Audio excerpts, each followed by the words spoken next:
जय हिंद। मैं धर्मवीर यादव आप सभी का स्वागत करता हूं आपके अपने यूट्यूब चैनल वीर सर जीएस वाले में।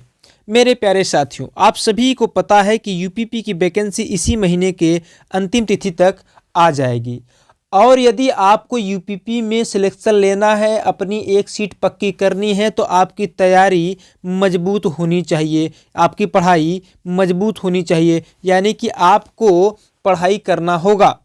अब यदि मेरे प्यारे साथियों हम आपसे ये पूछें कि आपको अगर पढ़ाई करना होगा तो क्या क्या पढ़ना होगा, क्या नहीं पढ़ना होगा, इसी के बारे में आज हम चर्चा करेंगे। यानी कि जो यूपीपी के लिए सिलेबस होने वाला है, यूपीपी का सिलेबस क्या है, तो मैं आज आपके समक्ष जो सिलेबस पेश करने जा रहा हूं, जिसकी मैं चर्चा करने जा रहा हूं, ये उत्तर प्रदेश पुलिस आयोग द्वारा ही सुझाया गया सिलेबस है। जी हाँ, देखिए, सिलेबस यदि आप एक बार जान लेते हैं तो आपको एक रोड मैप क्लियर हो जाता है, ठीक है, और आप उसी सिलेबस के अनुसार चलते हैं तो आप अपने लक्ष्य को प्राप्त कर सकते हैं। जैसे मैं मान लेता हूं कि आपको अपने घर जाना है, आप कहीं बाहर गए हैं, आपको अपने घर जाना है। अगर आपको रास्ता पता रहेगा तो आप आसानी से और जल्दी से पहुंच जाएंगे, लेकिन अगर नहीं पता रहेगा तो आप अपने घर पे फिर से नहीं पहुंच पाएंगे। तो बिल्कुल उसी प्रकार से यदि आपको यूपीपी निकालना है तो यूपीपी तक पहुंचने के लिए, यानी कि ये एग्ज़ाम क्लियर करने के लिए हमको ये जानना पड़ेगा कि इसका सिलेबस क्या है, इसमें क्या क्या पूछे जाते हैं। ठीक है, जी हाँ, तो आज के इस वीडियो में हम यही चर्चा करने वाले हैं सिलेबस के बारे में ही। तो आगे बढ़ें तो सबसे पहले मैं आपको ये बता दूं कि ये जो यूपीपी का एग्ज़ाम होता है, इसमें 4 विषय पूछे जाते हैं। पहला होता है जीके, ठीक, दूसरे नंबर पे आता है हिंदी, उसके बाद तीसरे नंबर पे आता है रीजनिंग और चौथा होता है गणित, जिसको हम लोग मैथ कहते हैं। क्या कहते हैं? मैथ कहते हैं। मेरे प्यारे साथियों, मैं आपको बता दूँ कि जो जीके से होता है, यहाँ से आपको 38 प्रश्न मिल जाते हैं। कहाँ से? जीके जीएस से आपको 38 प्रश्न मिल जाएंगे, ठीक है। हिंदी से भी लगभग 36 से 37 यानी कि 36-38 क्वेश्चन मिल जाते हैं यहाँ से भी। कुल मिला जुला के 38 और 38, मतलब मैं मोटा मोटा अगर पकड़ूँ तो 40-40-80 यानी कि लगभग 75 क्वेश्चन आपको जीके और हिंदी से मिल जाएंगे। बच रहा है 75 क्वेश्चन जो आपको मिलने वाला है मैथ और रीजनिंग से। तो मैं आपको ये बता दूं कि मैथ से ज़्यादा से ज़्यादा लगभग 30 क्वेश्चन रहेंगे। बाकी जो 55 क्वेश्चन रहेंगे, यानी 30 क्वेश्चन यहाँ से हो जाएगा, बाकी जो 45 क्वेश्चन रहेगा वो आपको कहाँ से मिलने वाला है? रीजनिंग से मिलने वाला है, ठीक है, जी हाँ, रीजनिंग से। और मैं आपको बता दूं, अगर 45 क्वेश्चन यहाँ है, 35 क्वेश्चन हिंदी मान लीजिए, तो यही दोनों मिला के कितने हो जाते हैं? 80 हो जाते हैं। और आपको ये भी जानना चाहिए कि हिंदी और रीजनिंग ही 2 ऐसे विषय हैं जो आपके स्कोर को बढ़ा देते हैं। ठीक, स्कोर को बढ़ाते जरूर हैं, लेकिन अंत में आपको सिलेबस यानी कि सिलेक्शन के लिए ज़रूरत किसकी पड़ेगी? जीके जीएस की, क्योंकि यहाँ से 38 क्वेश्चन पूछेगा और 38 क्वेश्चन में से अगर आप 20 भी कर लेते हैं तो आपका सिलेक्शन मान लीजिए तय है। लेकिन मेरे प्यारे साथियों, अगर आप हमारे साथ जुड़े हैं, हमसे अध्ययन कर रहे हैं, तो हम आपका 38 में कम से कम 30 प्लस नंबर लाने का पूरा प्रयत्न करूंगा, दिलाने का पूरा प्रयत्न करूंगा। यहाँ पे पहले मैं सिलेबस का डिस्कशन कर लूँ, उसके बाद मैं बताता हूँ कि कैसे इतना नंबर आ सकते हैं। आगे बढ़ने से पहले मैं आप सभी को पहले ही सूचित कर दे रहा हूँ कि मैंने भी यूपीपी का एग्ज़ाम दिया था, मैं एसएससी जीडी सिलेक्टेड भी हूँ। कि अच्छा, मुझे ये भी पता है कि किस प्रकार से ये आप एग्ज़ाम निकाल सकते हैं, तो मैं उस तरीके से इसके स्ट्रेटजी पर भी बात करूँगा, सब पर बात करूँगा, लेकिन वो दूसरे वीडियो में होगा। अभी आज की वीडियो में हम चर्चा करते हैं किस पर? सिलेबस पर। तो देखिए, सामान्य ज्ञान है, उसके बाद आपको मिल जाएगा संख्यात्मक एवं मानसिक योग्यता, उसके ऊपर पहले हिंदी मिल जाएगा, ठीक है, 3। और चौथे नंबर पे क्या है आपका? मानसिक अभिरुचि, बुद्धिलब्धि एंड तार्किक क्षमता। तो इन सब के बारे में चर्चा करने वाले। तो सबसे पहले एक की बात करें हम, ठीक है। देखिए, ये लिखित परीक्षा का पाठ्यक्रम है। किसका है? ये उत्तर प्रदेश पुलिस का जो लिखित परीक्षा होने वाला है उसका पाठ्यक्रम है। तो उसमें सबसे पहले हम लोग किसको देखेंगे? सामान्य ज्ञान यानी जनरल नॉलेज, यानी जिसको हम लोग जीके कहते हैं। तो हम लोग किसको देखने जा रहे हैं? जीके को देखने जा रहे हैं। अच्छा, अब इसमें देखते हैं कि जीके में क्या क्या आपसे पूछेगा। तो आपसे पूछेगा सामान्य विज्ञान, भारत का इतिहास। देखिए, भारत का इतिहास कह रहा है तो भाई भारत के इतिहास के 3 हिस्से हैं, प्राचीन, मध्य और आधुनिक। तो सभी से प्रश्न पूछेगा। किस लेवल से रहेगा मैं आपका सारा का सारा क्लियर करा दूंगा, आपको चिंता करने की कोई बात नहीं है। ये जो क्लासेज आएंगे कल से ही आने चालू हो जाएंगे, ठीक है, जी हाँ। तो भारत के इतिहास, भारतीय संविधान, भारतीय अर्थव्यवस्था एवं संस्कृति, भारतीय कृषि, वाणिज्य एवं व्यापार, जनसंख्या, पर्यावरण एवं नगरीकरण, भारत का भूगोल तथा विश्व का भूगोल, प्राकृतिक संसाधन, उत्तर प्रदेश की शिक्षा संस्कृति और सामाजिक प्रथाओं के संबंध में विशिष्ट जानकारी, उत्तर प्रदेश में राजस्व, पुलिस व सामान्य प्रशासनिक व्यवस्था, मानवाधिकार, आंतरिक सुरक्षा तथा आतंकवाद, भारत और उसके पड़ोसी देशों के बीच संबंध, राष्ट्रीय तथा अंतर्राष्ट्रीय महत्व के समसामयिक विषय यानी कि करंट अफेयर, राष्ट्रीय तथा अंतर्राष्ट्रीय संगठन यानी कि जो राष्ट्रीय और अंतर्राष्ट्रीय संगठन उसकी बात कर रहा है, विमुद्रीकरण और उसका प्रभाव, साइबर क्राइम, वस्तु एवं सेवा कर, पुरस्कार और सम्मान, देश राजधानी और मुद्राएं, महत्वपूर्ण दिवस, अनुसंधान एवं खोज, पुस्तक और उसके लेखक, सोशल मीडिया, कम्युनिकेशन। ये हो गए आपके जीके के सिलेबस। ठीक है, यानी जीके के सिलेबस से आपसे इतने सारी चीज़ें पूछी जाएंगी। ठीक है जी हाँ, इसके बारे में हम अलग से भी चर्चा करेंगे। ठीक है, वो सामने आके आपको प्रत्यक्ष आकर के। फिलहाल आप ये आयोग द्वारा सुझाया गया सिलेबस है इसको देख लीजिए। ठीक है जी हाँ, जानना बहुत जरूरी है। हम अपने मन से अगर ऐसे ही आपको दे दे तो वो भी उचित नहीं है। आपको दिखाना, प्रमाण दिखाना, आपको प्रमाणित करके लेकर के चलना है। जी हाँ ठीक है, तो अब हम बात कर लेते हैं किसकी, हिंदी की। सामान्य हिंदी से कौन कौन से टॉपिक से प्रश्न रहने वाले हैं। देखिए, हिंदी और अन्य भारतीय भाषाएं, इससे प्रश्न रहने वाले हैं। दूसरी, हिंदी व्याकरण का मौलिक ज्ञान होना चाहिए, जैसे कि हिंदी वर्णमाला, तद्भव तत्सम, पर्यायवाची, विलोम शब्द, अनेकार्थी, वाक्यांशों के स्थान पर एक शब्द, समरूपी भिन्नार्थक शब्द, अशुद्ध वाक्यों को शुद्ध करना, लिंग, वचन, कारक, सर्वनाम, विशेषण, क्रिया, कला, वाच्य, अव्यय, उपसर्ग, प्रत्यय, संधि, समास, विराम चिन्ह, मुहावरा एवं लोकोक्तियाँ, रस, छंद, अलंकार इत्यादि। ठीक है, और तीसरा जो सेक्शन है इसका अपठित बोध है। फिर प्रसिद्ध कवि, लेखक एवं उनकी प्रसिद्ध रचनाओं के बारे में भी आपसे पूछा जाता है। हिंदी भाषा में पुरस्कार भी पूछा जाता है और विविध। ठीक है, यानी सामान्य हिंदी से इतनी सारी चीज़ें आपको मतलब आपसे पूछी जाएंगी। जी हाँ, और यहाँ से लगभग हिंदी से आपको टोटल कितने प्रश्न मिलेंगे, 35 से 37 क्वेश्चन यहाँ से मिलने वाले हैं। ठीक है, कहाँ से, हिंदी से। क्लियर। जी हाँ, देखिए जो मैं बता रहा हूँ ऐसे ही नहीं बता रहा हूँ, क्योंकि अभी ये जो वीडियो आपके पास जा रहा है इसके बाद मैं आपको प्रीवियस ईयर पेपर करवाऊंगा। आपको डेली दिन में 2 वीडियो मैं दूंगा जीएस का यानी जीके का।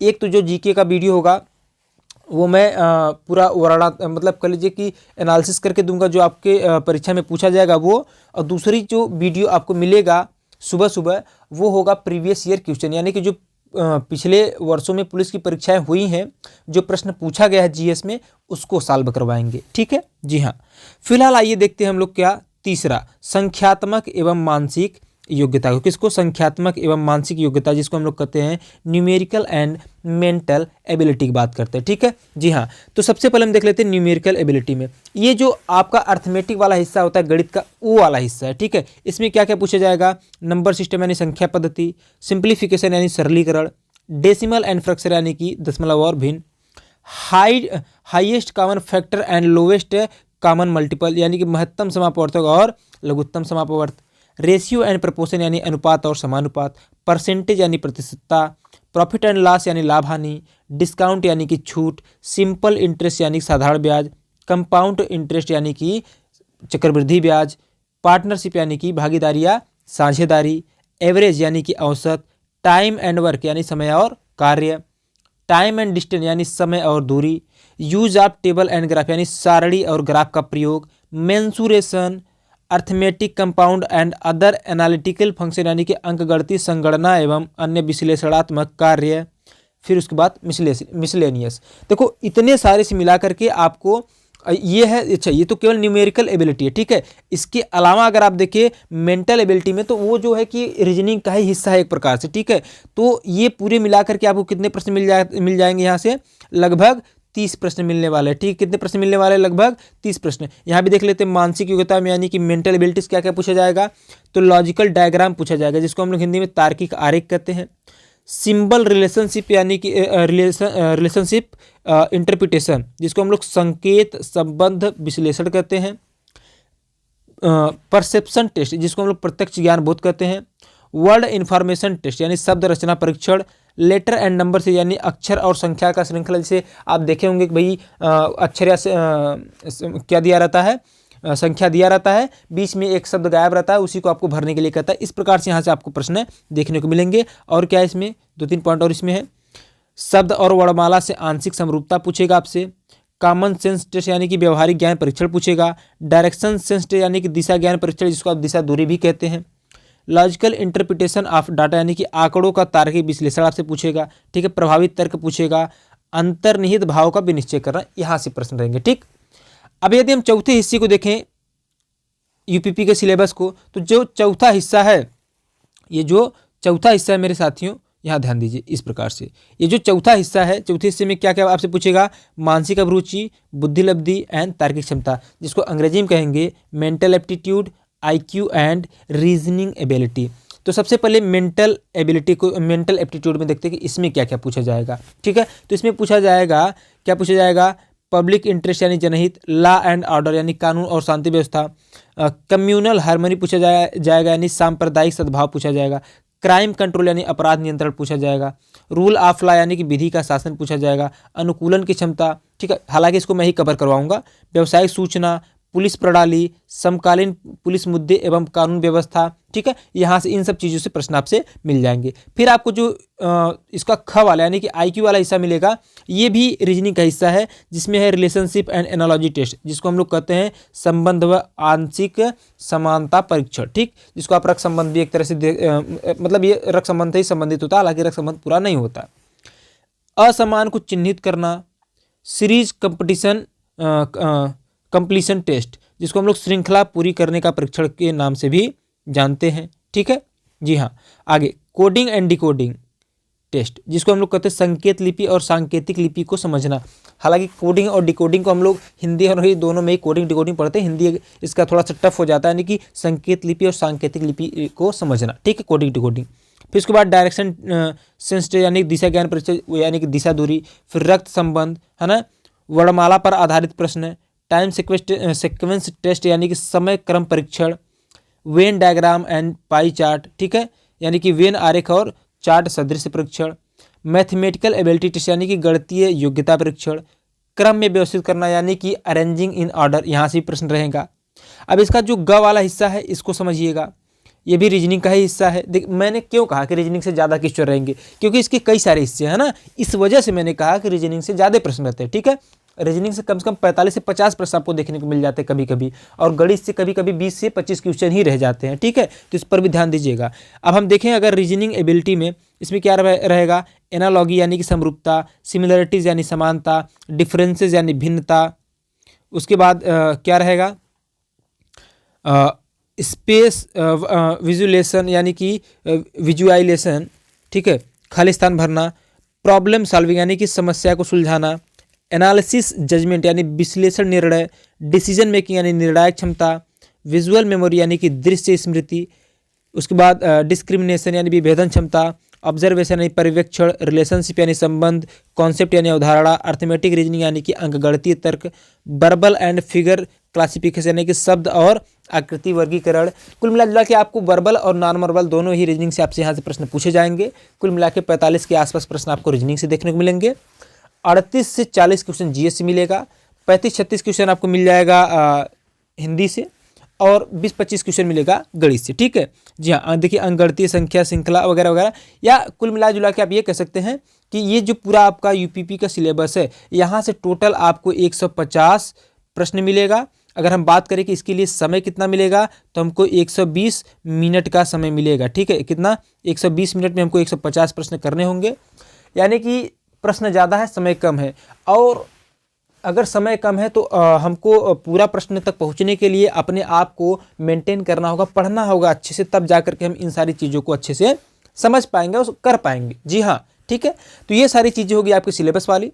हालांकि मैं आपको यहाँ से जो अध्ययन करवाने वाला हूँ, मैं अध्ययन करवाऊँगा आपको जीके विषय का और हिंदी विषय का, ठीक है। मैं मैथ के लिए टीचर ढूंढ रहा हूँ, अगर मैथ वाले टीचर मिल गए तो रीजनिंग और मैथ भी हम यहीं पर पूरा कवर करवाएंगे, ठीक है। चिंता करने की बिल्कुल भी आपको ज़रूरत नहीं है मेरे प्यारों। जी हाँ, ठीक है। तो ध्यान रखिएगा। अच्छा, जीके से 38, हिंदी से लगभग 35, यानी 35 × 70, यानी लगभग 70 से 75 नंबर का मैं क्लियर करवा दूंगा। और जब जीके और हिंदी क्लियर हो जाएगा तो मैं आपको रीजनिंग का लगभग आधा से ज़्यादा हिस्सा मैं ही कवर करवा दूंगा, लेकिन पहले जीके और हिंदी कवर करवाऊंगा। आप कहेंगे कि सर आप रीजनिंग कैसे पढ़ाएंगे? देखिए, हमने ऑफलाइन क्लास में रीजनिंग भी पढ़ाया है, जीके भी पढ़ाया है, हिंदी भी पढ़ाया है और मैथ भी पढ़ाया है, ठीक है। यानी कि एक मैंने क्लास बनाया था जिसमें मैंने सब कुछ पढ़ाया हुआ है। तो मुझे कोई भी हेजिटेशन नहीं है, कोई भी चिंता की बात नहीं है। हाँ, अगर आप लोग चाहते हैं डेमो देखना तो डेमो के रूप में मेरे ही यूट्यूब चैनल पर बहुत सारे जो ओल्ड वीडियोस हैं, ठीक है, ओल्ड वीडियोस हैं पड़े हुए हैं। और ओल्ड वीडियो में हमारे रीजनिंग के भी वीडियो हैं, मैथ के भी 2-4-6 वीडियो हैं, ठीक है, हिंदी के भी 2-3 वीडियो होंगे, और जी के और जीएस का तो मैं अभी आपको पढ़ा ही रहा हूँ, ठीक है। तो ये सारे आपको वीडियोस यहाँ से मिल जाएंगे।